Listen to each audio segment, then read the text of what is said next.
WLNS is here for you, celebrating 75 years of bringing you the news with 6 News at 5.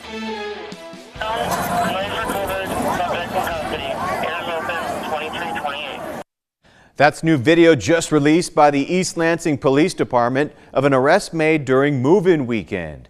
It's our top story at 5. Thanks for joining us. I'm Jorma Duran. That video was from Saturday, August 23rd, and is the first time we've seen this incident from the perspective of officers. Here for you now in studio is our Delaney Rogers. Delaney, the city says police quickly responded to a man pulling out a 9-inch knife, and this was just one of many disturbances they dealt with that night. Jorma, authorities say this incident was one of 52 calls made that night in what they've previously described as disruptive incidents. The man on your screen right now is 21-year-old Nathan Leslie Warner of Lansing. He was charged with felonious assault and carrying a concealed weapon. East Lansing officers say this happened around 11:30 p.m. in the Ann Street Plaza. Warner is seen talking with another person at a distance. He then puts down his backpack, rummages around, and then pulls out an object. Police say it was a knife and that he started walking towards a group of people.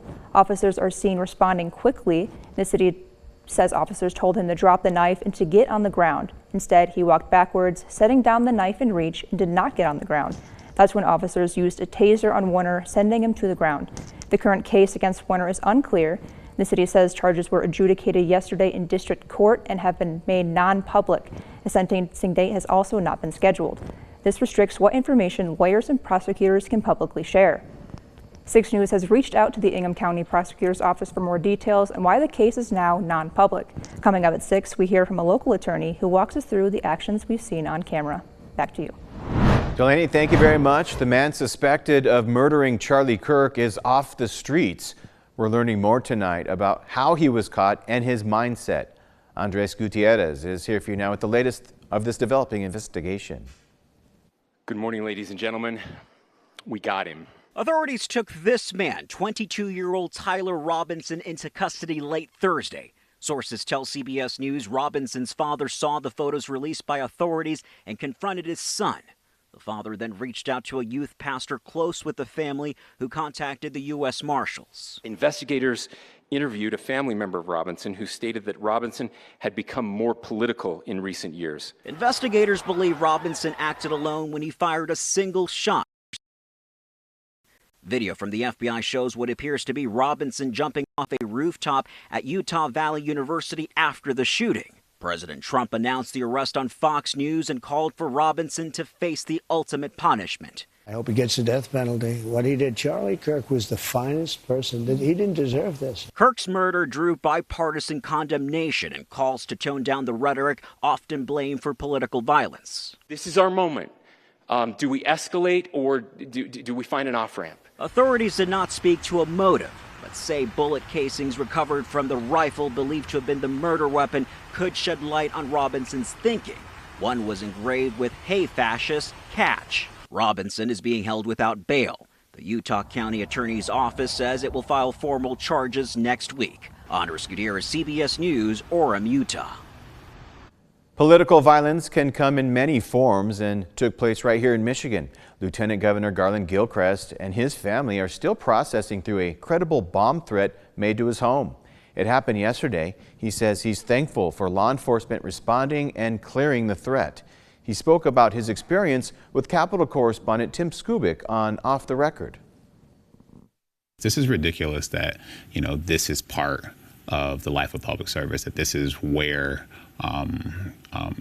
our system has gotten so broken to where these kinds of threats are things that have happened to people across Michigan, have happened to people across America. It's unacceptable. And we're learning that Democratic State Senator Jeremy Moss of Oakland County also had his home targeted by a bomb threat on Thursday. In Washington, lawmakers are facing increased security concerns after the assassination of Charlie Kirk. Now, House Speaker Mike Johnson says they're looking at ways to offer more protection to members of Congress. Washington Bureau correspondent Trevor Shirley is here for you with the story. And to start, Speaker Mike Johnson says they're expediting a review of member security. Here in Washington, lawmakers are again facing their reality. Nothing new, but now more challenging. Any elected official across the country, if you are vocal, your life is at risk. The list goes on and on and on. I don't feel nearly as safe as I did 10 years ago. After the assassination of Charlie Kirk, congressional leadership is again asking what more can be done to keep lawmakers safe. We've got to protect people who run for public office, or no one will. And that's heavy on our hearts and minds as we also, work through the trauma of what happened. Congress was already testing a special pilot program to give lawmakers more money for personal protection. And there's now calls to extend that as it's set to expire at the end of this month. We didn't have a big data set to sample because there weren't that many members that took advantage of it. But after the events of yesterday, this political assassination of our dear friend, many members on both sides of the aisle approached me about it and said, I didn't participate over the last couple of months, but my spouse right now is very concerned.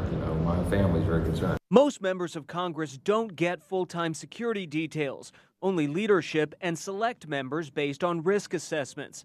Lawmakers do get stipends to use for things like personal protection and home security. There have been a lot more threats, according to the Capitol Police, against members, and it makes members of Congress apprehensive, perhaps even worse. It makes our families very apprehensive. Last year, Capitol Police investigated nearly 10,000 threats against lawmakers. Some of them say time is running out to make changes they need. We're going to have real threat assessments done, and I just feel like we're not something really bad is going to happen before we get something really done up here, I'm afraid.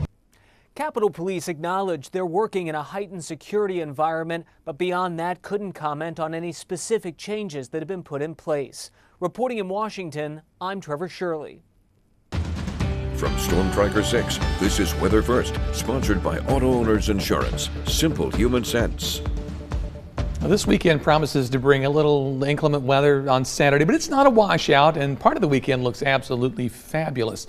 Game day forecast for the Spartans tomorrow. If you're out tailgating, maybe a shower, scattered shower here or there, but overall rain chances are very low, and I don't think a lot of us will see rain tomorrow, so you just got to be unlucky to get under some of those showers. But temperature-wise, it looks really good.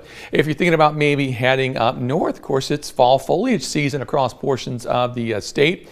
Notice the UP, typically early October, mid-October as you get into mid-Michigan, and late October across our immediate neck of the woods. But we've already got some decent color beginning to show up, and it's going to be a beautiful season to check out the leaves. Nationally today, not a whole lot happening. I mean, some showers and tropical moisture in portions of Florida, some showers in the Intermountain West. Otherwise, it's relatively quiet with the exception of this one system we're watching for us in mid-Michigan. Quiet weather, sunny today, clear skies tonight. But over the next 24 hours, that system will begin to slip east. So by early tomorrow morning, a couple of showers to our north, a little more to our west. So we put this in motion, a lot of that falls apart, just a little bit of green here and there. And that's really it. That's the chance for rain. It'll be cloudy much of the day, but then by tomorrow evening, skies should begin to clear out. So all in all, and especially as the Spartan game progresses tomorrow, rain chances will go down through the game. Moving into Sunday morning, quiet weather here. We've got lots of sunshine continuing, cloud cover to our north, system well to our west, but we're in store for mid-80s on Sunday with lots of sunshine and low humidity. A fantastic finish to the weekend. Temperatures currently, St. John's at 80, same thing for Owasso, a little cooler for Lansing, 79 degrees, but all of us within a degree or two of each other. On the Skyview network, here's the current view on the McLaren cam. Temperature 82 degrees, warm out there. Humidity pretty low at 41%. Wind gusts today, again, pretty light, 11 miles per hour. In Grand Ledge, mostly sunny skies. Our temperature at 81 degrees, 45% on the humidity. Again, nothing registering as far as the wind's concerned. In Jackson this afternoon, mostly sunny. Temperatures up to 80 with calm winds. Humidity very low, though, at 36%. Final stop in Hillsdale, mostly sunny skies, 78th current temperature, 46% humidity, and our wind gust only 10 miles per hour. Tonight's forecast, overnight low, 57 degrees, so a little bit warmer out there, mostly clear skies, but becoming mostly cloudy or cloudy by tomorrow morning. Temperature-wise, we'll continue to warm into the low in the mid-70s through tomorrow afternoon, and anytime from the late morning through the early afternoon, there might be 1 or 2 showers scattered about. The 6-day forecast on Sunday, temperatures near 83 degrees, Mid 85 to 90 Monday, Tuesday, Wednesday, and possibly Thursday. Some rain showers may move in on Thursday, and if not Thursday afternoon, then on Friday, and that'll usher in some cooler air with highs in the 70s and low temperatures possibly getting back into the upper 40s next weekend morning. Yeah, I have to prepare for the heat. I told Siobhan our AC broke today. Oh, no. Yeah. And I guess in years past, you're thinking, maybe I don't have to worry about it because it's supposed to cool down. Then we got the big old heat wave at least coming up. It's a dry heat. It's a dry heat. We appreciate it. Well, coming up on 6 News at 5, a little girl with Down syndrome gets a chance to shine in the big city. We'll tell you how when we return, so stay right there. 6 News at 5, we'll be right back.